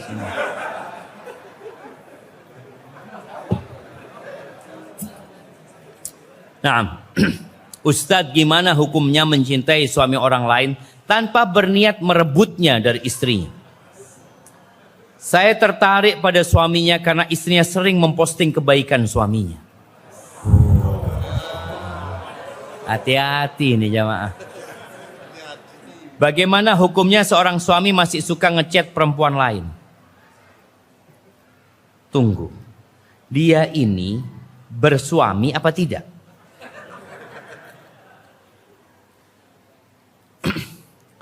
Cinta itu ada karena Allah. Tapi ada cinta karena nafsu. Cinta karena Allah kita mencintai semua orang baik. Antum umpamanya datang ke masjid. Antum lihat di pojok ada orang sholat ya, sujudnya panjang. Kemudian dia berdiri panjang. Antum gak kenal sama orang itu. Lalu dalam hati antum muncul cinta kepada orang ini. Ya Allah, mudah-mudahan orang ini dijaga sama Allah ya. Itu cinta karena Allah. Gak perlu kenal sama orang itu. tapi tahu dengan kebaikan orang itu. Ketika anti tahu ada laki-laki baik sama suaminya ini, Allah, anti cinta karena Allah Azza wa Jalla, selesai. Karena kebaikan-kebaikan dia. Dan semoga rumah tangganya dijaga, anti doakan. Tapi bolehkah sekarang seorang wanita, dia umpamanya seorang janda atau gadis, melihat ada laki-laki baik, kemudian dia ingin menjadi istri dari laki-laki tersebut. Boleh apa enggak jemaah? Boleh apa enggak? Masya Allah. Kok semangat antum jemaah? Boleh. Boleh. Cuma dengan cara yang syar'i. Bagaimana Umar bin Khattab ketika Hafsah putrinya jadi janda. Kalau nggak salah suaminya Hafsah itu meninggal ketika perang Uhud. Janda. Akhirnya Umar datang kepada Abu Bakar. Abu Bakar sudah punya istri. Abu Bakar sudah punya anak. Datanglah Umar menawarkan, ya Abu Bakar, ala uzawwijuka Hafsah. Mau engkau aku nikahkan dengan putriku Hafsah. Ini penawaran orang kepada orang baik. Tapi kalau sekarang antum lakukan itu, apa kata orang? Merusak rumah tangga orang. Emangnya nggak ada laki lain kecuali suami anak? Suamimu itu, Masya Allah, suamimu itu punya kuota berapa? 4. Engkau jangan rakus mengambil semuanya. Sekarang yang rakus ini perempuan. Jangan panjang-panjang, sudah jemaah. Tapi intinya jemaah, intinya seorang laki-laki itu dia punya kuota 4. Ketika ada seorang wanita dia merasa fulan orang yang soleh, lalu dia ngomong sama bapaknya, Pak, cobalah tawarkan kepada fulan, mungkin fulan mau menikah, aku siap jadi istri dia. Yang kedua, yang ketiga atau yang keempat umpamanya. Dia siap melakukan itu. Itu tidak dikatakan merusak rumah tangga orang lain. Tapi sekarang media jemaah berusaha untuk menjadikan perbuatan ini perbuatan nista. Perbuatan buruk. Sedangkan yang buruk sekarang dirubah untuk menjadi sesuatu yang baik. Sering ana sampaikan. Nih ana mau tanya sama antum. Iya. Antum tahu yang namanya WTS? Tahu? Nggak tahu kan? Lihat, umur berapa antum? 29. Generasi umur 29 banyak nggak tahu dengan namanya WTS. Tahu dengan yang namanya PSK? Tahu? Antum bisa lihat. Sekarang orang banyak tahu PSK, WTS nggak tahu lagi jemaah. Dihilangkan istilah itu. Padahal istilah itu istilah yang benar. Wanita tuna susila. Jadi wanita pelacur dulu namanya wanita tuna susila. Waalaikumsalam warahmatullahi wabarakatuh. Wanita tuna susila, dia ketika tahu dia wanita tuna susila, dia akan berpikir untuk bertobat. Aku ini nggak benar gitu. Tapi tatkala dirubah jadi PSK, ibu apa kerjaannya? PSK. Apa artinya PSK? Pekerja seks komersil. Kerja saya Pak Ustadz, punya anak 2, sekolah anaknya, pekerja. Kapan dia akan bertobat jemaah? Kapan dia akan bertobat? Ketika dia merasa itu legal buat dia. Ana bekerja, ana memberikan nafkah. Yang benar sekarang namanya salah, yang salah namanya jadi benar. Maka tadi seorang laki-laki kadangkala menikah dikatakan selingkuh. Loh, kalau dia menikah benar-benar dia nggak selingkuh. Ketika dia ke tempat pelacur itu selingkuh. Tapi sekarang jamaah yang ke pelacur itu bukan dikatakan selingkuh, tapi yang punya teman perempuan yang selalu dia berzina dengan dia dikatakan selingkuh. Kalau sesekali ke tempat pelacur disebut selingkuh, berzina. Maka banyak hal yang perlu diperbaiki. Tapi intinya, ya tadi sudah intinya jemaah. Apa? Nggak apa-apa kita mencintai orang lain karena Allah Azza wa Jalla, bukan karena nafsu dan syahwat. Apalagi kalau seorang perempuan ini sudah punya suami, hati-hati. Engkau tundukkan pandanganmu, engkau lihat suamimu, dan engkau bagaimana memperbaiki suamimu. Kalau suami yang masih suka ngechat perempuan lain, ya ini suami yang perlu dikasih nasihat. Fitnah terbesar laki-laki itu siapa? Wanita. Makanya kita disuruh menundukkan pandangan. Kalau melihat wanita yang menggairahkan, apa kata Nabi SAW? Falyarji ila ahli, cepat pulang ke rumahnya. Maka antum kalau melihat ada perempuan langsung, Ustaz, ana mau kajian Ustaz. Ngelihat perempuan umpamanya seperti itu. Lanjut kajian apa pulang? Pulang jemaah. Pulang, bismillah. Tapi hati-hati jangan sampai nabrak antum pulang. Habis pulang kajian lagi, datang lagi kajian jemaah. Insyaallah udah tenang jemaah. Bismillah, izin bertanya Ustaz. Saya disuruh pulang kampung oleh ibu. Sedangkan di kampung tidak ada yang menerapkan sunnah sama sekali. Bahkan saat saya bilang tidak mau bersalaman dengan lawan jenis dimarahin sama orang tua. Apakah saya lebih baik tetap di rantauan atau mengikuti ibu untuk pulang kampung dengan resiko dimarahin setiap hari? Ibu antum sayang sama antum. Kalau antum katakan tidak ada yang menerapkan sunnah sama sekali, berarti antum tugasnya pulang untuk menerapkan sunnah itu di kampung. Itu tugas antum. Nabi SAW mengatakan, balighu anni walau ayat. Sampaikan dari aku walaupun satu ayat. Ini sebuah kesempatan. Kalau nggak ada yang ngamalkan sunnah, antum sampaikan kepada ibu, siap bu, kasih waktu ana 1 bulan ibu. Kasih waktu ana 2 bulan, ana mau belajar. Benerin antum belajar, pulang. Sampaikan agama Allah kepada mereka. Antum dimarahin sama ibu, sabar. Dikatakan orang itu kadang-kadang nggak mau salaman sama yang bukan mahramnya. Apa kata mereka? Sombong.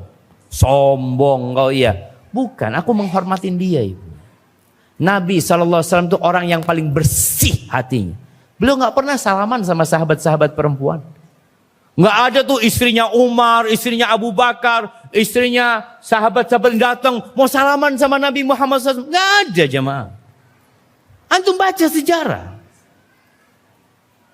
Supaya kita tahu memang seperti itu syariatnya. Kadang-kala ketika kita menyampaikan ini, oh hatinya Ustadz aja yang kotor. Kalau bersih nggak ada masalah. Ana salaman sama perempuan bersih hati ana Ustadz. Allahu Akbar jemaah. Maka hati-hati. Tetap ana rasa antum pulang tapi persiapkan. Persiapkan ilmu. Nggak harus lama antum belajar jemaah.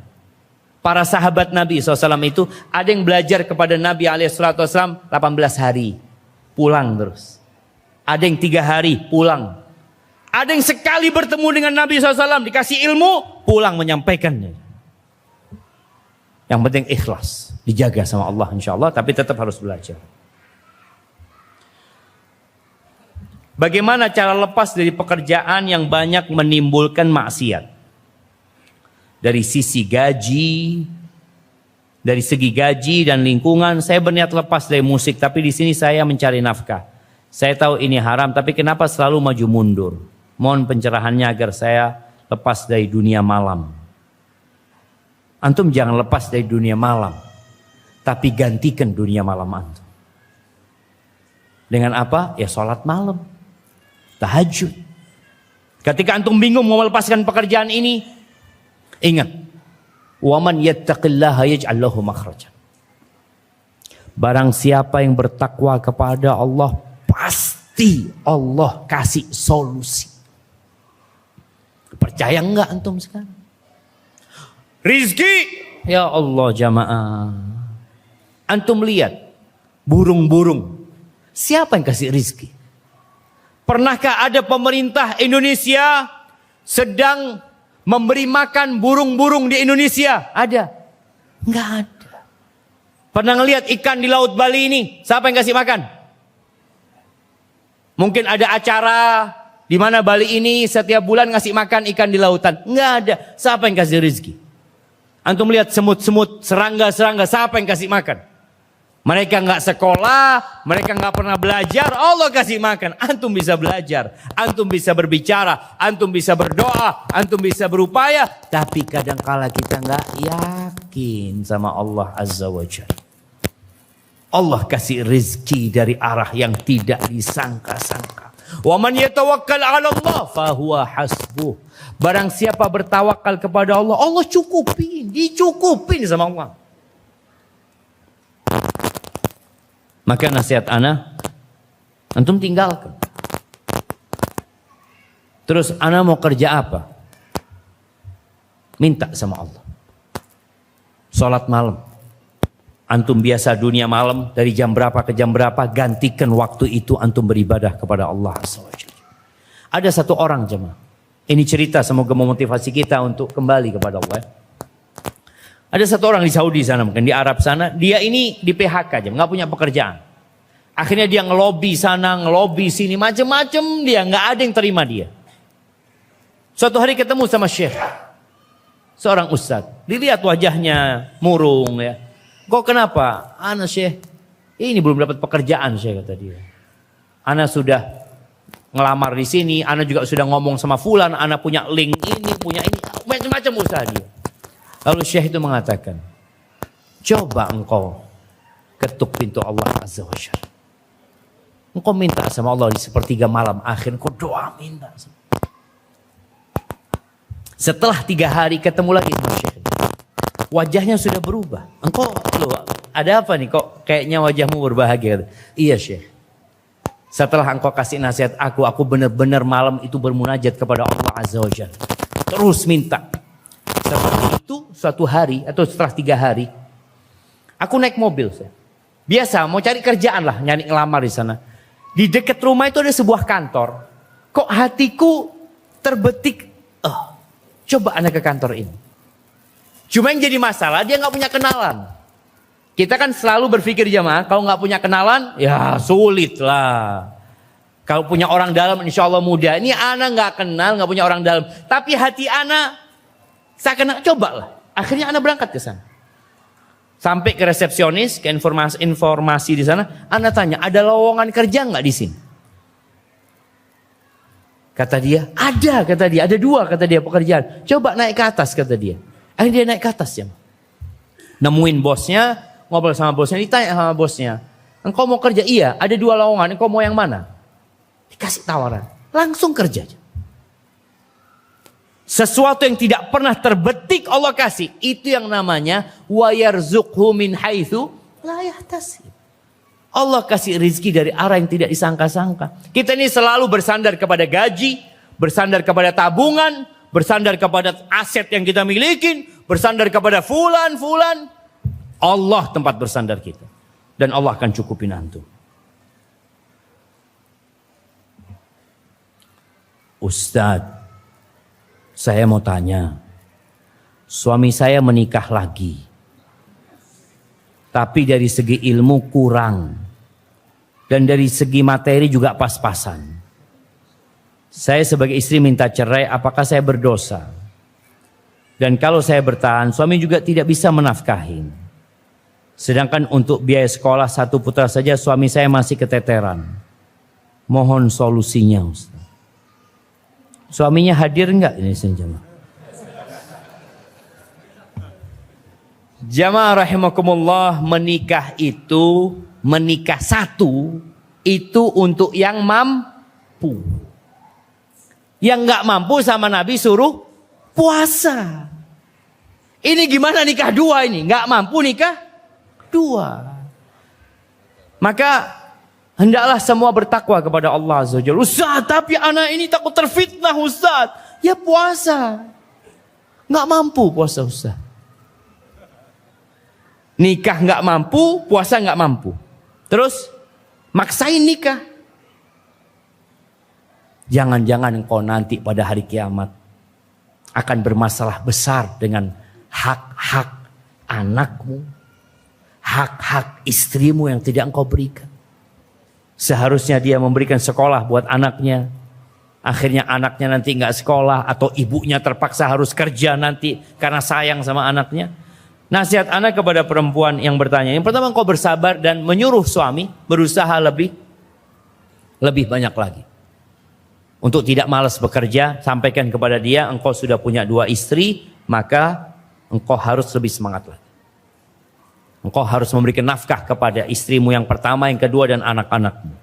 Kalau engkau nggak mampu, ya engkau mundur. Tapi kalau kemudian nanti suaminya nggak mampu memberikan nafkah kepada istrinya, tapi sang suami tetap mempertahankan rumah tangganya, istri boleh nggak gugat cerai? Boleh, kalau hak-hak dia tidak dipenuhin sama suaminya. Bukan dia minta cerai karena poligami, bukan. Tapi karena suaminya tidak bertanggung jawab. Atau karena suaminya tidak mampu memberikan nafkah. Itu boleh sang istri gugat cerai. Ingat, bukan karena poligaminya.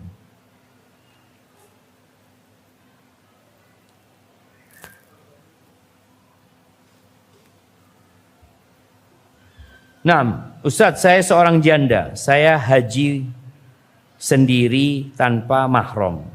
Karena suami saya sudah wafat dan saya tidak mampu untuk secara finansial mengajak kakak saya untuk haji bersama saya. Ya, kalau bicara haji ini kan bicara haji tanpa mahram ya.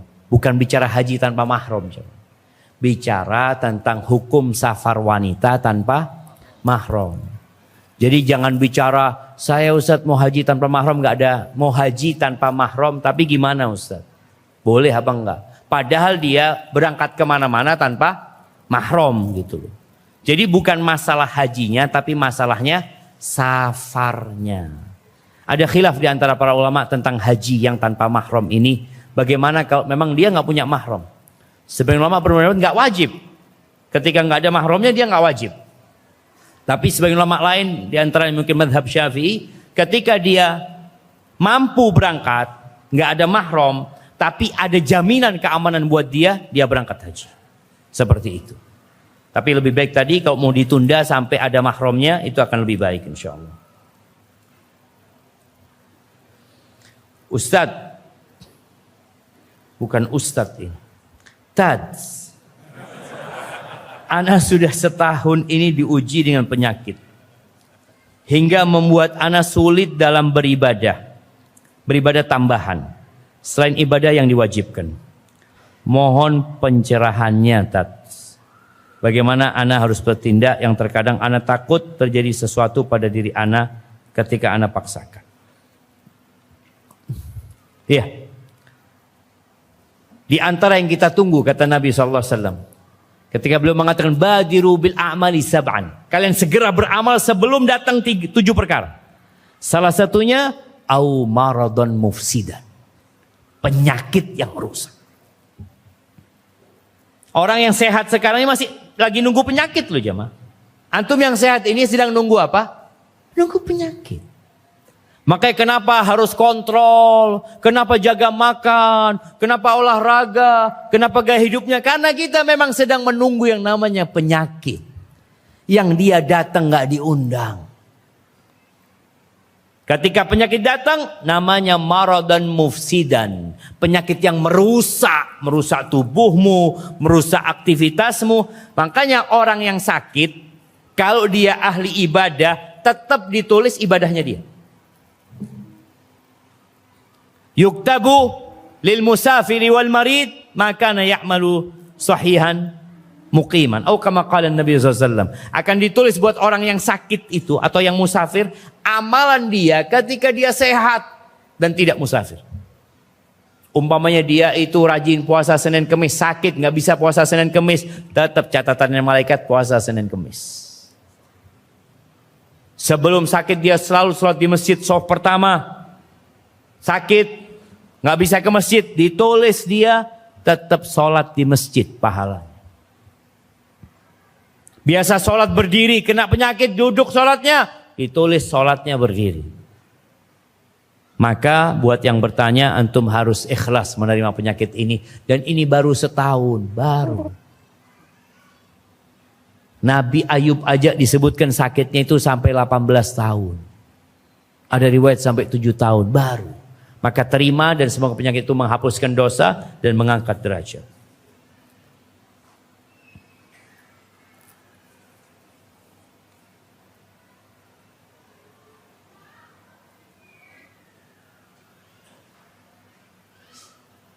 Tolong ceritakan bagaimana Siti Khadijah menjadi seorang istri Dan bagaimana Rasulullah SAW menjadi seorang suami.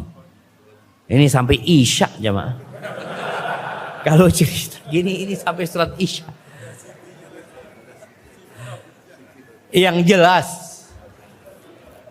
Khadijah, ya ucapan Siti ini lebih kepada Sayyidati ya, penghormatan buat beliau. Istri Nabi SAW Khadijah radhiyallahu taala anha, dia itu lebih tua dari Nabi SAW.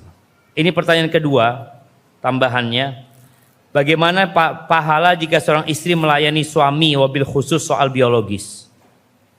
Siti Khadijah sudah umur 40 tahun ketika Nabi menikah.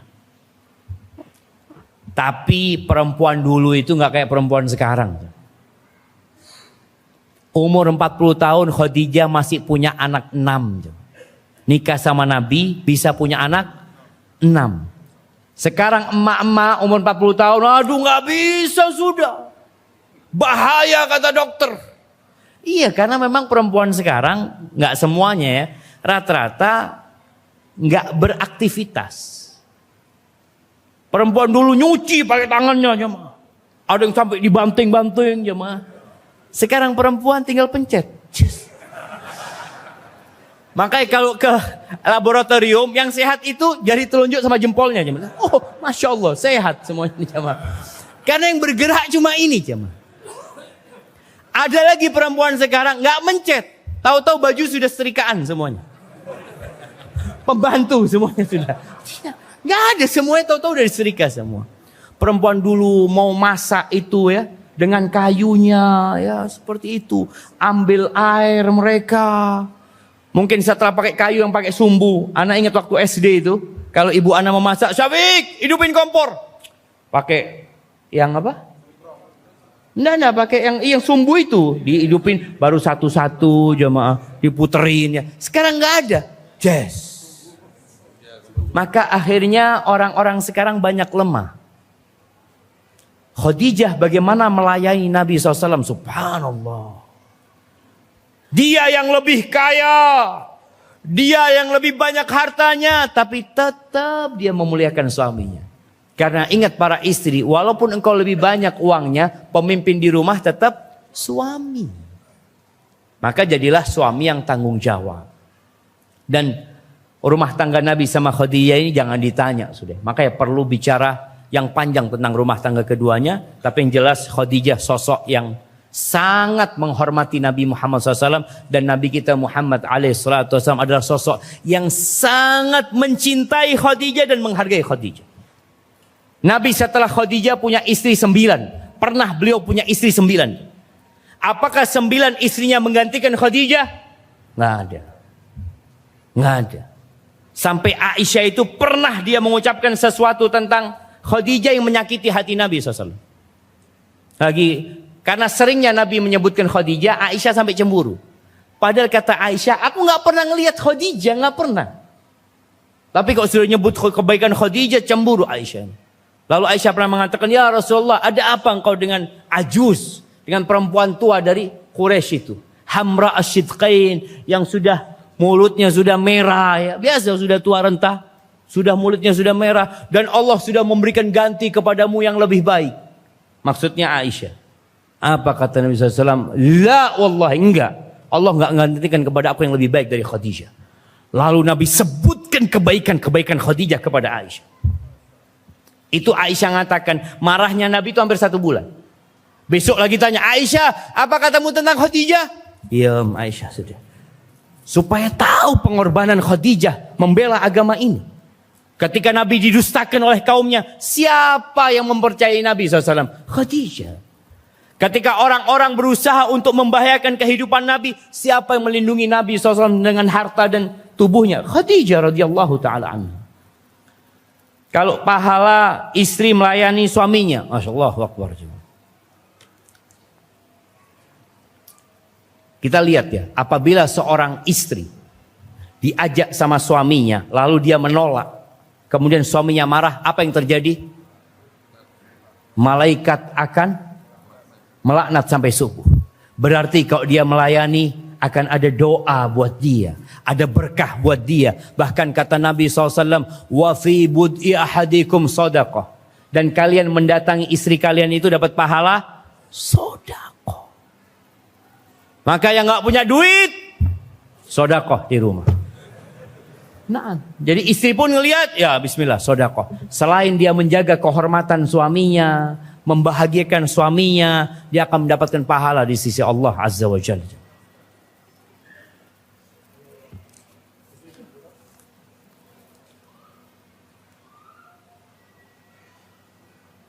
Nah, ini kayaknya sudah dijawab tadi. Bismillah jamaah, mungkin ini pertanyaan terakhir ya. Ini akhir Jumat, manfaatkan waktu untuk berdoa di akhir Jumat ini. Ustadz, bagaimana kiat menjalankan kehidupan di lingkungan minoritas? Jamaah, minoritas itu tidak menjadi masalah. Asalkan minoritas itu kuat dan kokoh dan bersatu. Nabi SAW ketika di kota Mekah mayoritas apa minoritas? Minoritas. Berapa tahun minoritas? Sampai 13 tahun. Diusir dari kota Mekah minoritas. Beliau alaihissalam. Jadi yang perlu adalah bagaimana kita berjuang. Karena jangan sampai antum mayoritas tapi rasa minoritas. Bagaimana Nabi alaihissalam ketika mengatakan yushiku an tada alaikumul umam kama tada'al akalatu ila qas'atiha. Hampir-hampir umat-umat itu mengeroyok kalian seperti orang yang makan bersama itu saling memanggil untuk menyantap makanan bersama itu. Para sahabat bertanya, awamin qillatin nahnu yawma idzin, apakah kita seperti itu karena jumlah kita sedikit? Karena kita minoritas? Jawab Nabi alaihi salatu wassalam, bal antum yawma idzin katsir.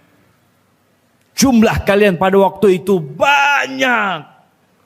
Walakinnakum ghutha'un ka ghutha'is sayl. Tapi kalian ibarat busa yang dibawa oleh banjir. Ke timur ikut ke timur, ke barat ikut ke barat, ke depan ikut ke depan, nggak punya pegangan, nggak berbobot. Nabi SAW ketika perang melawan orang-orang musyrikin di kota Mekah, perang Badar, berapa lawan berapa? 300 lawan 1000 ya mah. 300 lawan 1000. Allah katakan kam min fi'atin qalilatin ghalabat fi'atan katsiratan biiznillah. Berapa banyak kelompok yang minoritas, yang kecil, yang sedikit mengalahkan kelompok yang banyak. Imannya dijaga. Terus tunjukkan keindahan-keindahan Islam. Islam ini datang sebagai rahmatan lil alamin. Kasih sayang. Islam tidak datang dengan teror, tidak datang dengan merusak lah. Ketika Nabi sampai kota Madinah, Nabi alaihissalam bertetanggaan sama orang Yahudi, hidup bersama orang-orang musyrikin. Maka belajar tentang bagaimana kita menjaga keimanan kita, tunjukkan keindahan Islam kepada mereka. Jadilah antum di sini lentera-lentera yang menerangi saudara-saudara kita, agar mereka bisa kembali kepada Allah Azza wa Jalla. Terkadang ana tidak setuju ungkapan terkait imbangi dengan ilmu dunia. Bagaimana menanggapi hal tersebut? Jamaah kita ini hidup di dunia. Hidup di mana? Dan hidup di dunia ini perlu ongkos, perlu biaya. Makanya perlu belajar. Ketika Nabi SAW melihat para sahabat itu mengawinkan kurma. Kurma itu ada kurma jantan dan kurma betina. Lagi dikawinkan. Jadi diambil dari yang jantan bunganya itu, ditaruh di tempat yang betina lalu diikat biasanya. Nabi melihat mereka sibuk, Nabi mengatakan kalau kalian biarkan jadi nanti buah itu. Ya sudah dibiarkan sama sahabat. Akhirnya ternyata rusak. Hasil panennya rusak. Mereka datang mengadu kepada Nabi SAW. Apa kata Nabi SAW? Antum a'lamu bi umuri dunyakum. Kalian itu lebih ngerti tentang urusan dunia kalian.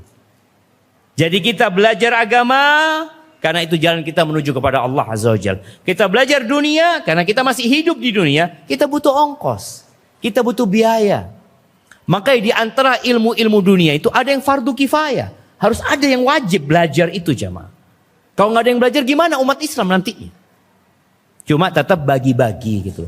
Jangan akhirnya antum sibuk cari dunia, lupa dengan ilmu akhirat antum. Barakallahu fiik, itu mungkin dapat Anda sampaikan.